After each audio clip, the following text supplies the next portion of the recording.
할렐루야. 오늘 저는 여러분과 함께 창세기 45장 5절의 말씀을 통해서 화해, 이와 같은 제목으로 함께 은혜를 나누겠습니다. 정말 우리가 사는 인생은 마치 산을 오르는 것처럼 또 광야를 지난 것처럼 정말 한 치 앞도 예상할 수 없습니다. 이번 주간에도 그렇고 많은 분들이 또 김장을 하시느라고 멀리 가신 분도 계시고 애를 쓰시는데 정말 올해 김장되는 게 정말 하나님의 은혜였습니다. 제가 알고 있는 어떤 분이 배추를 심었는데 날씨가 너무 더워가지고 배추를 몇 번 심었다는 거예요. 그래가지고 사진을 보여주는데 날씨가 너무 더워가지고 배추가 마치 빈대떡 모양 탁 찌부러진 모습이었습니다. 그런데 일기가 좀 변하면서 그 배추가 날씨가 좀 선선해지니까 정말 이 배추 농사는 망했구나 했는데 다시 살아나더라는 거예요. 그래가지고 멀쩡하게 다시 배추 농사를 이렇게 할 수 있다고 얘기하는데 정말 자연의 힘, 또 우리가 시시각각으로 변하는 이 일기예보 예측할 수가 없죠.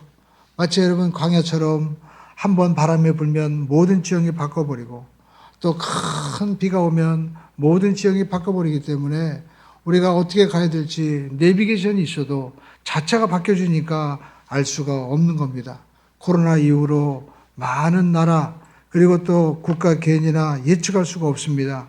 우크라이나 미국과의 전쟁이 러시아와의 전쟁이 금방 끝날 것 같았는데 이 강대국과 싸우는 또 우크라이나도 계속 전쟁을 하고 있고 또 미중 간의 패권 갈등 지금 또 우리가 대통령이 이제 트럼프 대통령이 된 이후에 국제 정세 무역이 어떻게 될까 우리는 전부 다 노심초사하고 있는 것입니다. 그래서 이 상황이 안 되는 이 상황 속에서 우리는 무엇을 잡고 따라가야 되나? 성경은 말씀하고 있습니다. 여호와의 말씀은 영원하시다는 것입니다. 여러분, 꽃은 우리가 또 시들고 또 풀은 마르게 됩니다. 그러나 하나님의 말씀은 변하지 않는 것입니다. 우리 하나님의 말씀은 우리 인생의 등불이 되고 인류의 등불이 되는 것입니다. 그러므로 저와 여러분들은 오직 주님만을 의지하고 나가야만 될 줄로 믿습니다. 그래서 하나님의 말씀이 들려지는 자는 여러분 하나님이 부르시는 자인 겁니다. 또 우리 삶 가운데 모든 것을 하나님이 다스리심을 우리가 말씀을 통해서 알게 되는 것이죠. 누구도 원하지 않는 일들이 일어날지 모르지만 이 모든 것들을 아시고 또 다스리시는 분은 하나님이시다라는 겁니다. 여러분 성경 말씀은 우리가 읽을 때마다 너무나도 새롭습니다.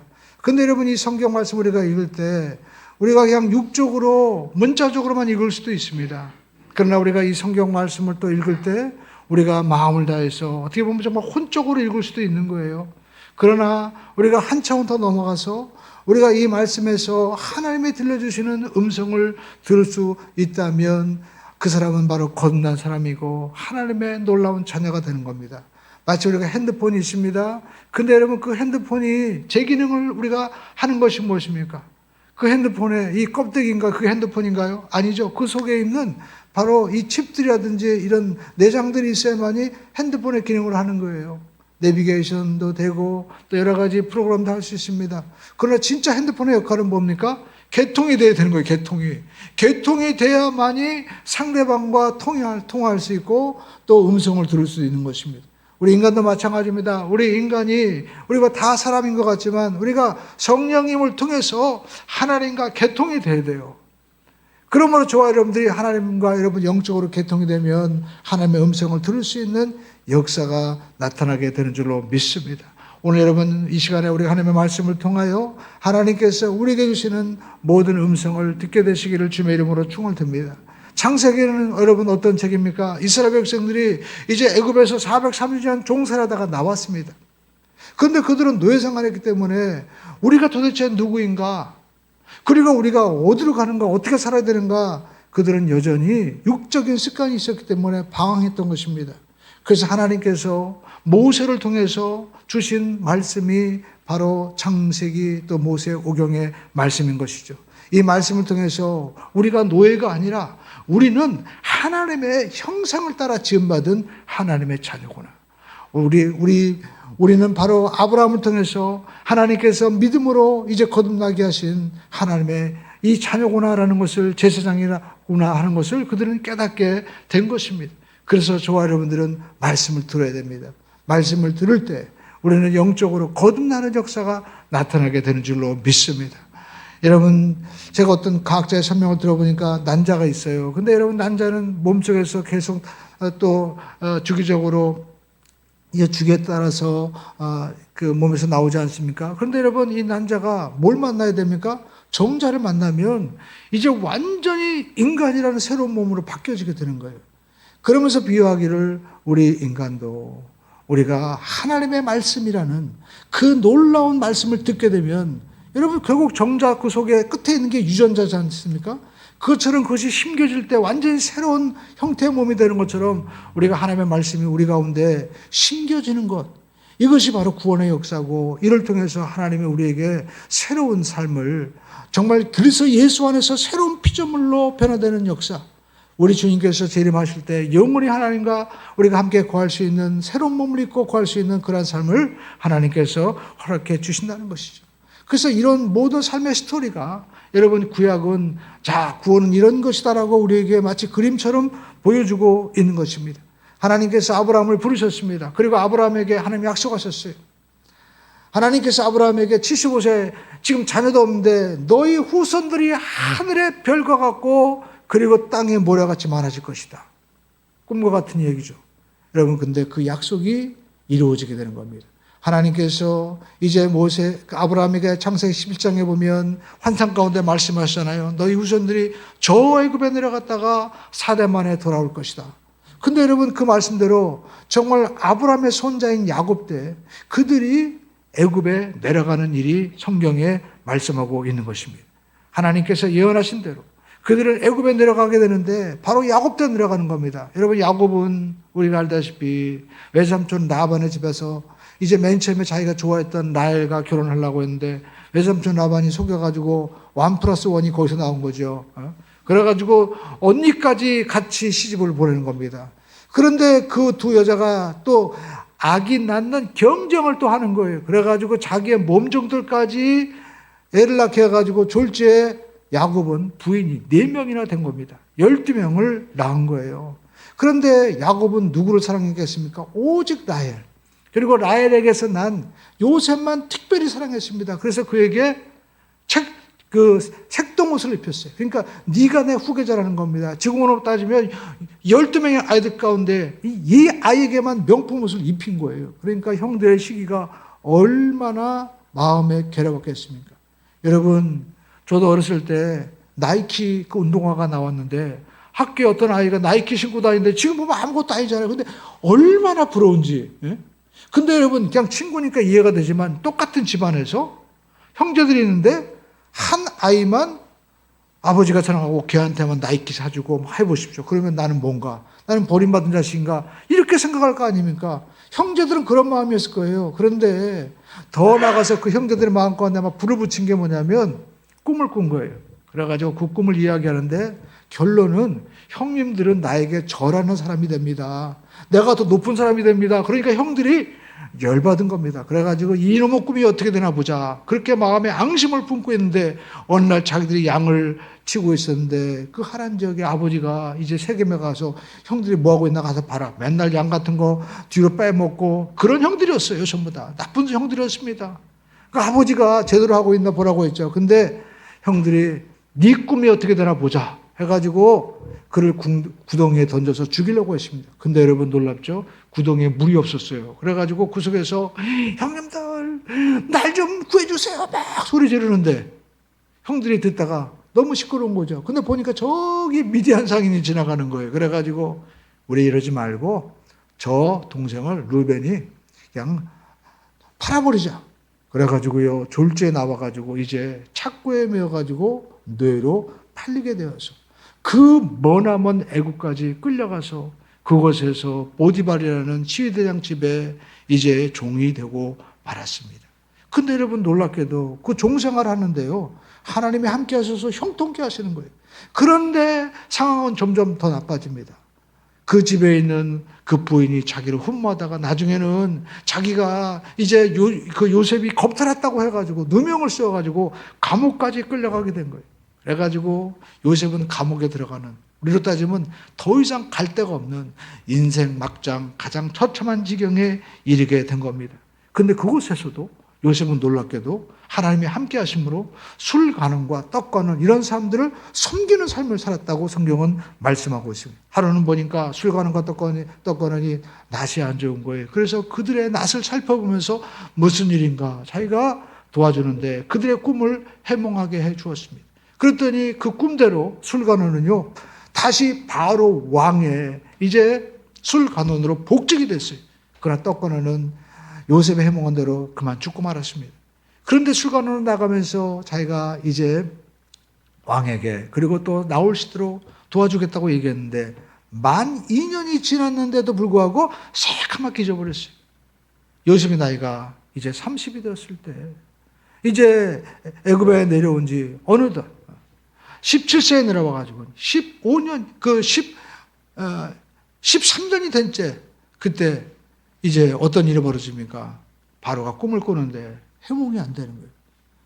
저 애굽 강가에서 큰 황소들이 있는데 아주 살찌고 좋은 황소들입니다. 풀 뜯어 먹고 있는데 보니까 7마리 아주 파리한 황소가 나타나더니 그걸 다 잡아먹는 거예요. 이번에는 풀들이 또 그런 현상이 일어납니다. 그래서 이 꿈이 연거푸 2번이나 꾸어지는데 이제 자기 주변에 있는 박사들이나 지금으로 말하면 자문단들에게 다 물어봤지만 해석을 하지 못하는 겁니다. 그래서 왕이 고민하고 있는데 갑자기 술관원이 누가 생각났겠어요? 요셉이 생각난 겁니다.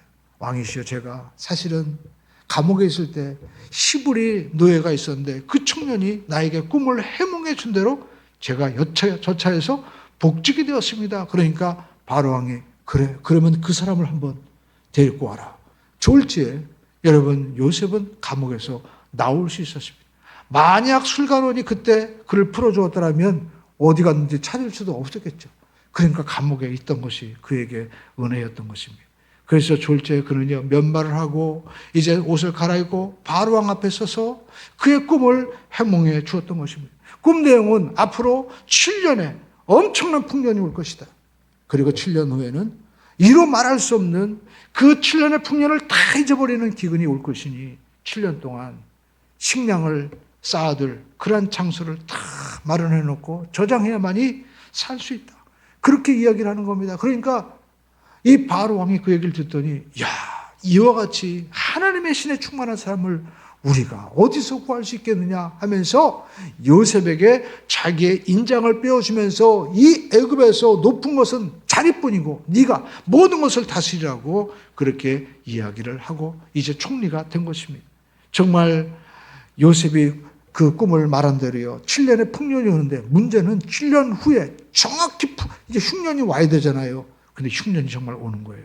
7년 동안 풍년이 얼마나 정말 그 곡식이 많았던지 성경에 보니까 창고를 짓고도 그리고 쌓아놓은 곡식이 바다의 모래와 같아서 그 식량을 어떻게 계산하기를 그쳤다고 성경은 말씀하고 있습니다.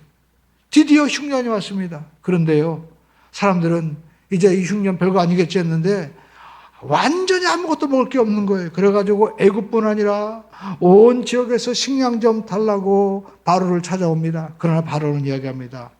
요셉에게 가라. 요셉이 시키는 대로 해라. 그 식량 정쟁 가운데에서 해결할 사람이 오직 누구였습니까?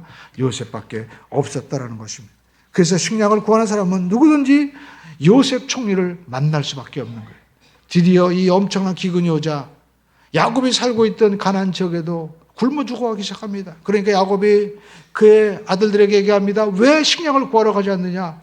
이 기근 가운데. 그래가지고요, 형들이 애굽에 드디어 식량을 구하러 갔습니다. 근데 누구를 만나야 됩니까? 바로 총리였던 요셉을 만나야 되는 겁니다. 총리였던 요셉은 단방에 알아보죠. 그렇지만 그의 형제들은 요셉을 전혀 알아볼 수 없었습니다. 왜냐하면 요셉은 이미 이집트 사람이 되기 때문에 그의 모든 이 머리 형태가 달랐어요. 역사적 기록에 의하면 우리가 이집트 사람들이 머리를 깎았습니다. 그러나 히브리 사람들은 수염과 이 모든 것들을 길렀어요. 그리고 그때 이미 여러분 이집트에는 가발이 있었습니다. 화장술이 얼마나 뛰어납니까? 클레오파트라 화장술이 지금도 있잖아요. 그러니까 그들은 더군다나 이집트 말을 하죠. 모습도 달라졌죠. 완전히 알아볼 수가 없었던 것입니다. 그러나 요셉은 형제들을 단방에 알아보고 마음속에 깜짝 놀랐겠죠. 그러나 그 형편, 진실을 알아보기 위해서 그들을 정탐꾼이라고 얘기하면서 왜 이 나라를 정탐하러 왔느냐 하면서 똑바로 되라고 하면서 네 아버지 살아계시냐 다 물어보는 겁니다. 그러니까 그들은 뭣도 모르고 자기의 속사정을 다 이야기하는데 아버지가 살아계시고 그리고 동생 베냐민도 있고 모든 것들을 다 고백하는 거예요. 그때 요셉은 야 니들이 날 팔았지 하면서 이야기할 수 있었지만 또 그들이 정말 꿈대로 자기에 와서 절았는데 야 꿈대로 이루어졌구나 하면서 감격할 수 있었겠죠. 그러나 그것이 요셉의 인생 가운데 최고의 절정이 아니었다라는 겁니다. 진짜 절정의 순간은 형제들과 화목하는 그리고 새로운 시대를 여는 그러한 그 화해의 순간이 요셉과 또 성경에서 보여주고 있는 최고의 절정의 순간이었다라는 겁니다. 그런데 여러분 요셉이 자기를 판 형제들과 어떻게 다시 화해할 수 있을까요? 첫 번째 우리가 알 수 있는 것은 자신을 희생하는 유다의 사랑이 있었기 때문에 그런 것입니다. 여러분 창세기 우리가 45장 1절에 보니까 이제 요셉이 형제들을 만나서 이야기하는 장면이 나옵니다. 요셉이 시종하는 자를 그 앞에서 어떡합니까? 그 정을 억제하지 못하여 소리 지르면서 모든 사람들을 자기에서 물러가라 하고 그 형제들에게 자기를 알리면서 이제 그와 함께 막 울기 시작합니다. 그런데 옆에 사람들이 없었어요. 요셉은 자기가 그 형들이 자기를 판 상처를 평생 동안 잊지 못했을 것입니다. 지나온 과거를 생각해 보십시오. 구덩이에 던져지고 노예로 팔리고 그리고 억울한 일을 당하고 감옥에 당하고 그리고 노예 생활하면서 정말 그 13년간의 생활을 어떻게 잊을 수가 있겠습니까? 더군다나 금방 나가서 또 이야기해 준다고 해놓고 술관원은 새까맣게 잊어버리고 2년의 세월이 또 지나갔는데 마치 군대 말년처럼 그 시간은 더욱더 힘들었을 그러한 시간이었을 것입니다.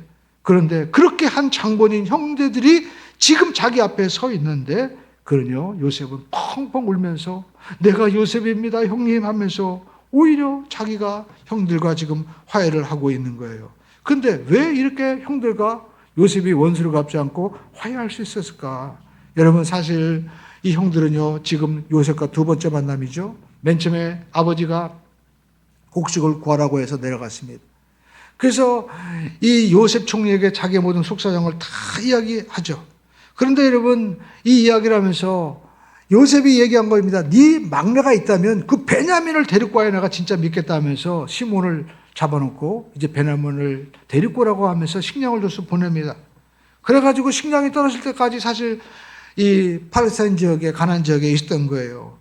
그런데 그때 그들이 시몬이 볼모로 잡히면서 서로가 이야기하는 겁니다. 야 우리가 옛날에 요셉을 팔아먹었더니 이렇게 우리가 고난을 당하는구나 하면서 자기들끼리 막 이야기하면서 막 괴로워하는데 요셉이 설마 정말 그 앞에 있는지 모르고 히브리 말로 막 얘기하는데 요셉은 그 말을 다 알아들었죠.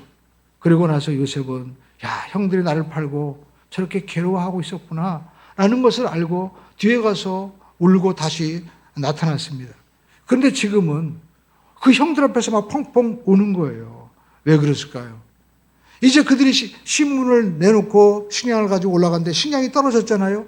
근데 이제 식량을 걸어 가기 위해서는 베냐민을 데리고 가야 되는 거예요. 그래가지고 아버지는 베냐민을 어떻게든지 안 보내려고 하는 겁니다. 왜냐하면 그의 형 요셉이 이제 죽은 줄 알았거든요. 근데 자기가 사랑하는 라헬에 정말 그것도 동생마저 죽일 수 없었기 때문에 못 보낸다고 하는데 유다가 아버지 제가 책임지겠습니다 하고 데리고 온 거예요. 그런데 이제 두 번째 은잔의 시험을 통해서 식량을 주면서 베냐민의 이 자루에만 은잔을 싹 집어넣고 자 식량 가지고 가거라 해놓고 뒤에 가가지고 시종을 시켜가지고 왜 은잔을 훔쳐갔느냐 어떻게 은혜를 원수로 갚느냐 해가지고 다시 잡혀옵니다. 그래가지고 여기 있는 동생 베냐민만 놓고 다 올라가라고 얘기하는 거예요.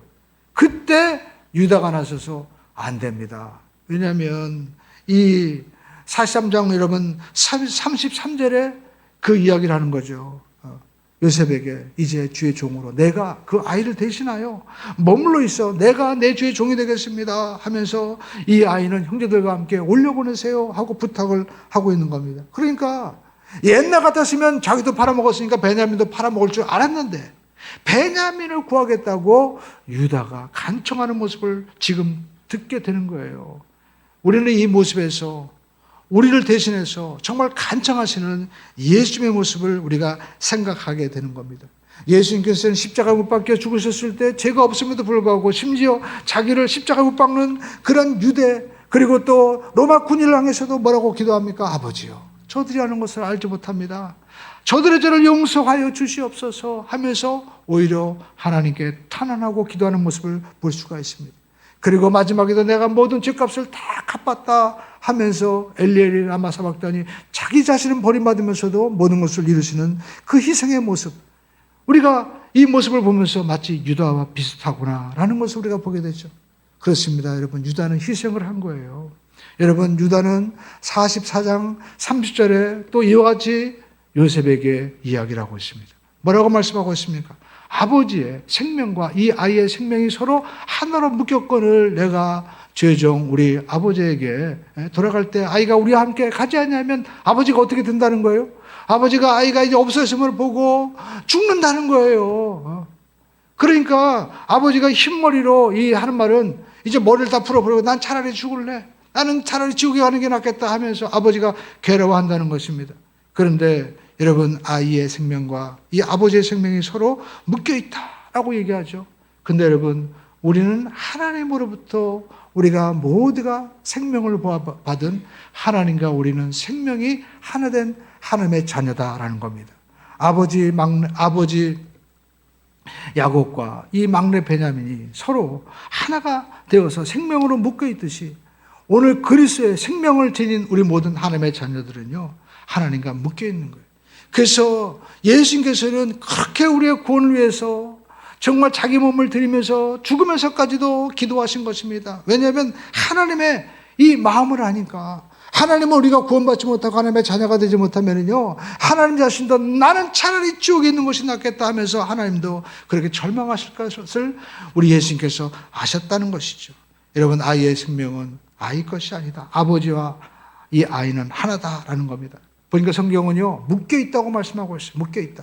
44장 30절에 여러분, 이 묶였다라는 말은 히브리어 케슈라라는 말인데, 이 성경에서 이 묶였다는 말이 여러분 두 군데 나오고 있습니다. 신명기 우리가 6장 8절에 보니까 이스라엘 백성들이 이제 광야 생활을 끝내고 가나안 생활을 시작할 때 모세가 이야기합니다. 이스라엘아 들으라, 우리 하나님 여호와신 유일하신 하나님이시다.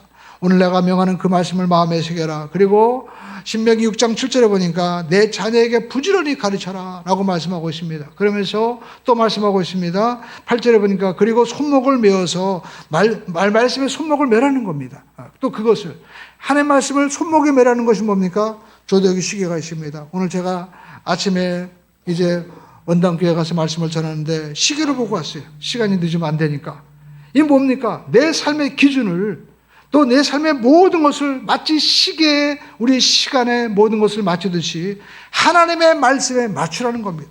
오늘 주일 예배로 우리가 아버지 앞에 예배를 드리고 있습니다. 이것은 무엇입니까? 내 모든 일주일, 우리의 모든 평생의 시간 가운데 기준을 하나님의 말씀에 맞추라는 겁니다. 우리의 마음을 맞추라는 겁니다. 또 하나님 앞에 나와서 봉사하는 우리 모든 순간들도 무엇인가 내가 봉사하는 것도 먼저 하나님께 봉사해야 되겠다. 그 말씀에 우리가 이렇게 시간을 묻고 마음을 묻고 우리의 몸을 묶으라라는 것입니다. 또 여러분, 이 묶는다는 말씀이 여호수아 2장 21절에 나오고 있습니다. 여러분, 기생라합이 뭐라고 말씀하고 있습니까? 너희의 말대로 할 것이라 하고 그들을 보내어 가게 하고 붉은 줄을 창문에 매니라 라고 말씀하고 있죠. 여러분, 무슨 얘기입니까? 이제 기생라합이 정탐꾼이 이제 여리고성에 들어온 겁니다. 그래가지고 정탐꾼을 숨겨주었죠. 정탐꾼의 얘기를 듣고 깜짝 놀랐습니다. 야, 바로 하나님, 그 상처나제 하나님, 홍해를 가르고 오신 그 하나님이 이 여리고 땅에 오시는구나. 우리가 이 죄짓고 우리가 이 악하게 사니까 하나님이 말하시고 새로운 땅을 이루시구나 할 때 이 기생라합이 뭡니까? 그들을 숨겨주면서 당신들이 이 여리고성을 무너뜨릴 때 우리 집을 좀 살려주세요. 우리를 구원해 주세요라고 했을 때 그 정탐꾼들이 얘기하기를 이 붉은 줄을 창문에 매라라고 말씀하고 있습니다. 그러면 그것이 표가 되어서 우리가 그 표를 보고 너희를 심판하지 않고 살려주겠다는 겁니다. 그러니까 여러분, 우리가 이 붉은 줄이 매인다는 것은 뭡니까? 바로 구원의 표시죠. 예수님께서 우리를 위해서 십자가에 죽으셨어요. 그리고 우리의 모든 죄값을 대신 다 갚아주신 것입니다. 우리는 이 사실을 우리가 구원의 표로 받아들이고 믿는 것입니다. 예수님께서 바로 나의 구원자가 되심을 믿으시면 아멘 하십시다. 예수님께서 나를 대신해서 모든 죄와 저주와 질병을 대신 다 감당하셨다고 믿으시면 아멘 하십시다. 그것은 내가 이제 마음에 그 십자가의 표를 받아들이게 되는 겁니다. 예수님의 그 십자가의 보혈이 나를 위한 그런 죽음과 희생의 모든 죄 대속하신 은혜임을 우리가 고백하고 내 마음 가운데 바르는 거예요. 그래서 사도 바울은 나는 예수 그리스도와 함께 십자가에 못 박혔다 라고 말씀하고, 내가 오직 전하는 것은 예수 그리스도와 그 십자가에 못 박힌 것 외에는 아무것도 나는 아직 알지도 않고 전하지도 않겠다고 강하게 말씀을 하고 있는 것입니다. 그렇습니다. 우리는 하나님과 묶여 있는 거예요.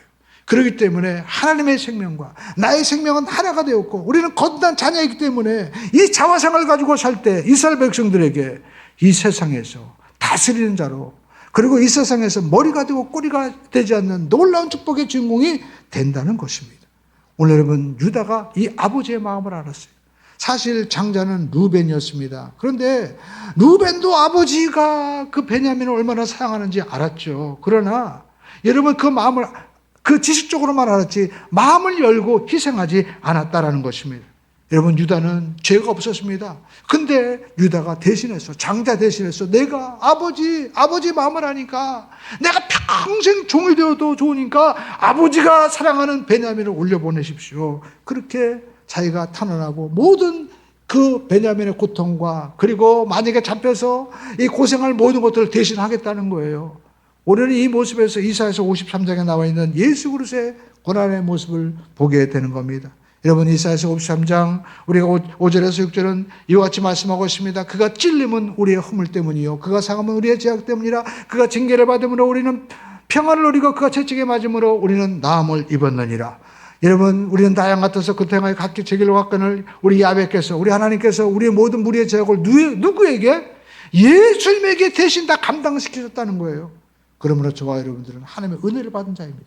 저와 여러분의 삶 가운데 죄와 저주와 모든 질병을 주님께서 대신 다 갚아주셨다라는 겁니다. 그러므로 우리가 이것을 믿고 입으로 시인하고 선포할 때 하나님의 역사가 우리 삶 가운데 나타나게 되는 것입니다. 그래서 여러분, 성경 보십시오. 유다가 베냐민을 위해서 내가 대신 남겠다고 담보하겠다고 나갈 때 요셉의 마음이 확 울컥하는 거예요.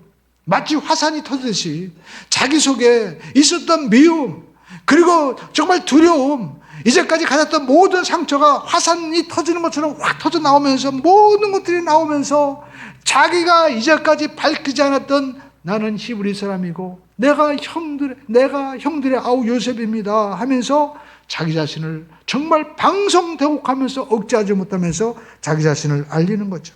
하나님도 우리 죄인을 위해서 자기 자신을 보여주셨습니다. 언제였을까요? 예수님께서 십자가에 못 박히셨을 때 내가 다 이루었다, 하나님 나를 어찌하여 버리십니까? 엘리 엘리 라마 사막다니 큰 소리로 고통하면서 부르짖을 때, 여러분, 마가복음 15장 38절은 이와 같이 말씀하고 있습니다. 이에 성소의 휘장이 위로부터 아래까지 찢어져 둘이 되느니라. 여러분, 지성소에는 하나님이 계신 곳입니다. 근데 여러분, 하나님이 그 아들 예수 그리스도가 처절하게 희생하는 그 모습을 보면서 이제 더 이상 숨길 필요가 없는 거예요. 하나님께서 자기 자신을 찢으시고 이제 우리에게 자기 자신을 보여주셨습니다.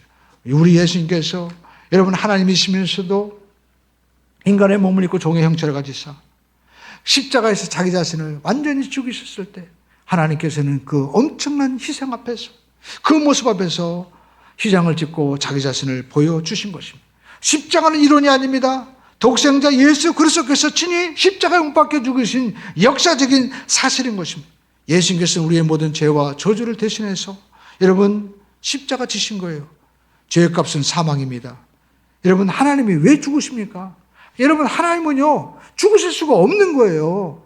그래서 하나님이 대신 갚아주려고 해도 하나님이 할 수 없습니다. 왜냐하면 하나님이 인간이 되어주시는 이유는 예수님이 인간이 되어야만이 여러분 죽는 거 아닙니까? 그러니까 예수님께서 인간의 모든 고통과 아픔을 다 겪으시면서 죽으신 거예요. 그렇기 때문에 그 마지막 순간에 너무나 고통스럽기 때문에 내가 목마르다, 하나님 왜 나를 버리십니까? 하면서 처절하게 모든 죄를 다 경험을 하시고 그 죽음과 희생을 통하여 여러분 우리의 모든 죄를 사하실 때 하나님의 마음이 확 활짝 열리시면서 지성소의 휘장을 다 열어주신 것입니다.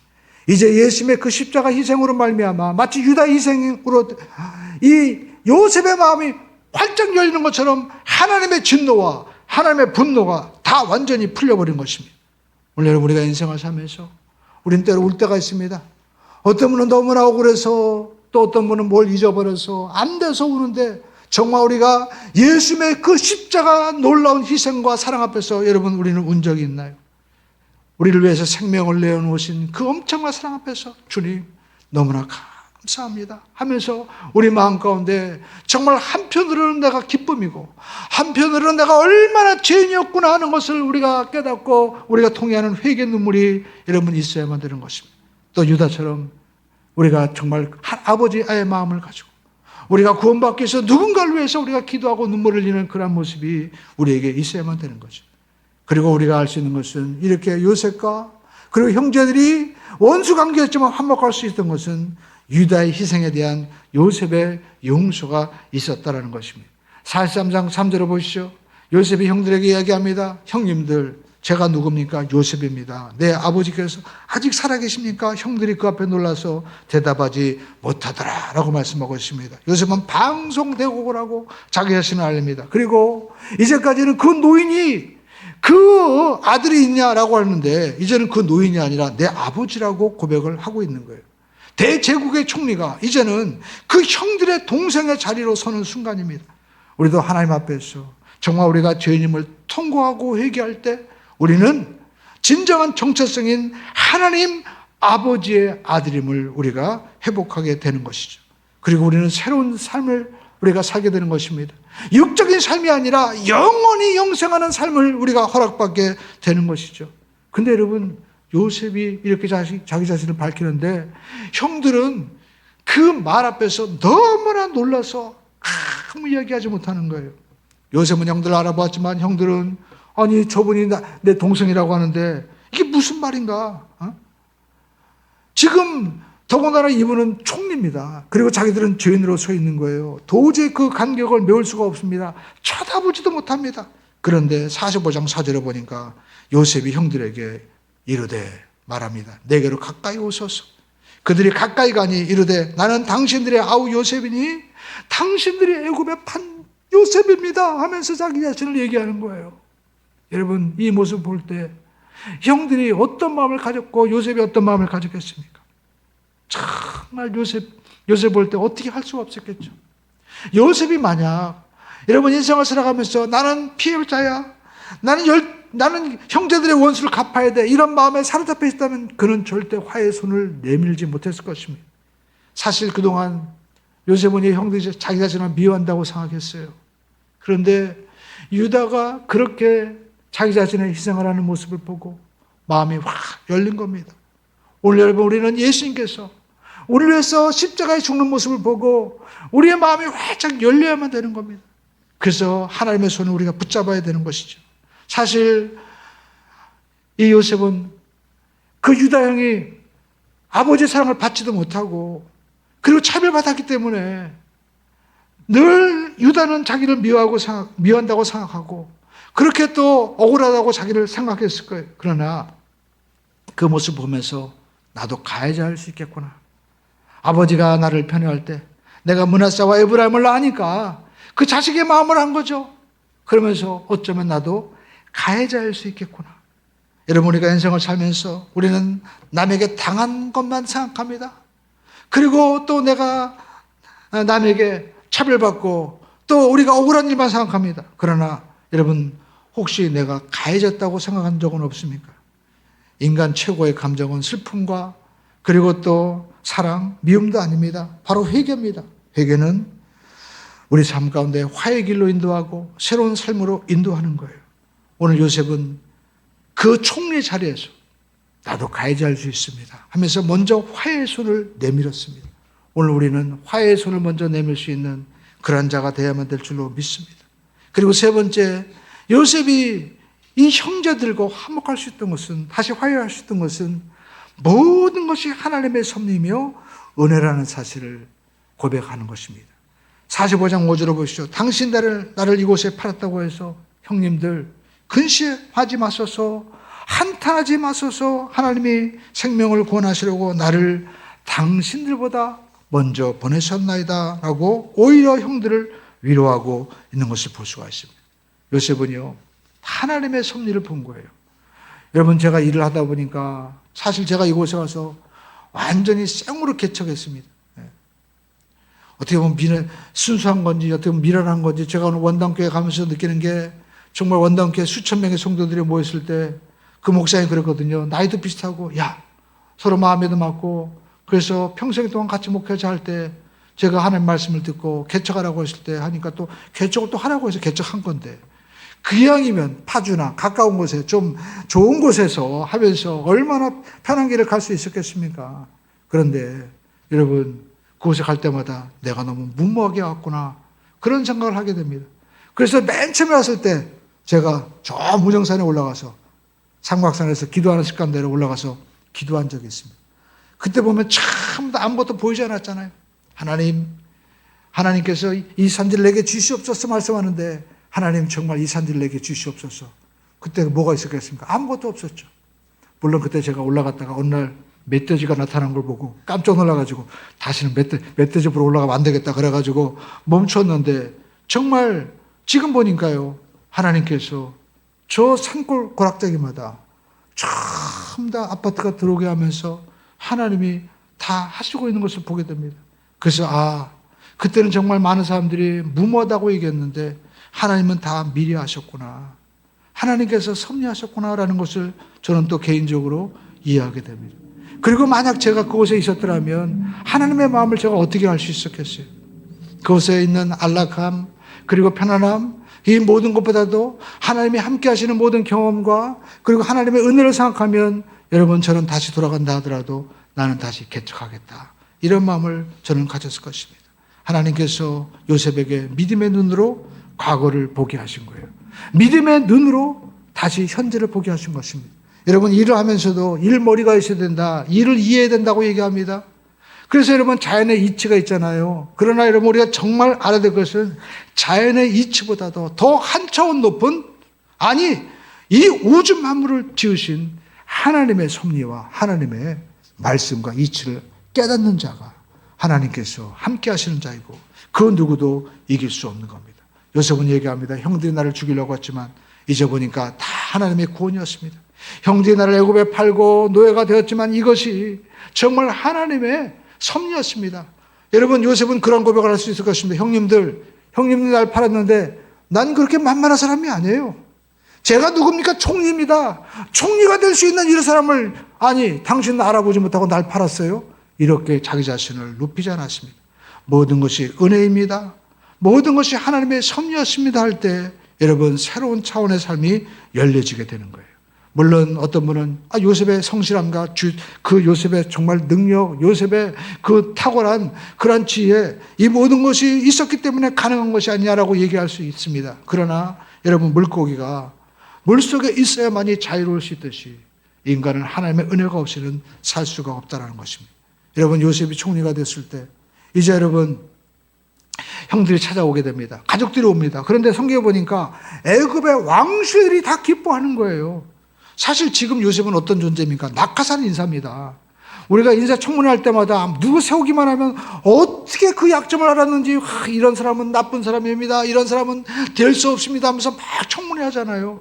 그러면서 이제까지 알지 못하던 그런 일들이 막 할 때 얼마나 정말 창피하겠어요. 근데 성경에 보니까 요셉이 총리가 되고 요셉의 가족들이 왔음에도 불구하고 애굽의 모든 왕실이 다 기뻐할 수 있었다. 여러분, 우리가 이거 어떻게 해석해야 됩니까? 그는 감옥에 들어가도 간수장이 그를 높이고, 심지어 보디발의 집에 들어가도 보디발이 그를 총무로 세우지 않았어요. 왜 이런 일이 벌어졌을까요? 하나님의 마음에 들었기 때문에 그런 거예요. 하나님께서 애굽의 모든 통치자 이 바로의 마음을 움직이니까 바로가 기뻐하는데 누가 대적하겠습니까? 오늘 여러분, 하나님이 저와 여러분들을 이렇게 세우시고 하나님이 기뻐하시면 누구도 막을 수가 없는 거예요. 그러므로 저와 여러분들이 오직 예수님 안에서, 여러분, 이 모든 우주 만물의 주권자가 되시는 하나님 안에서 함께 하시는 저와 여러분이 되기를 주님의 이름으로 축원을 드립니다.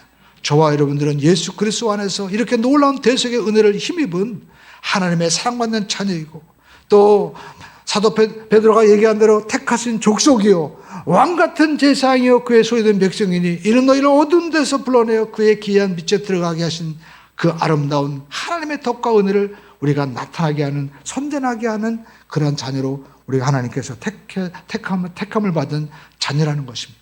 그러므로 우리가 지금 현재 내가 왜 이곳에 왔나? 내가 왜 일을 해야 되나? 내가 왜 저런 사람을 만났나? 내가 왜 저런 자녀를 만났나? 내가 왜 이런 시대를 만났나? 여러분, 아픔과 절망이 있습니까? 여러분, 우리가 이를 통해 주님을 만났고 또 우리가 주님의 섭리를 깨닫게 된다면 이보다 좋은 만남과 시대가 없는 것입니다. 저와 여러분들은 하나님의 구원을 이루기 위해서 이 세상에 보낸 하나님의 특별한 자녀인 줄로 믿습니다. 그러므로 저와 여러분들이 하나님께서 나를 보내셨다는 이 승리적인 이 마음을 가지고 우리는 먼저 손을 내밀고 우리가 하나님께서 예비하신 귀한 구원의 때를 위해서 믿음으로 앞으로 나가시기를 주님의 이름으로 축원을 드립니다.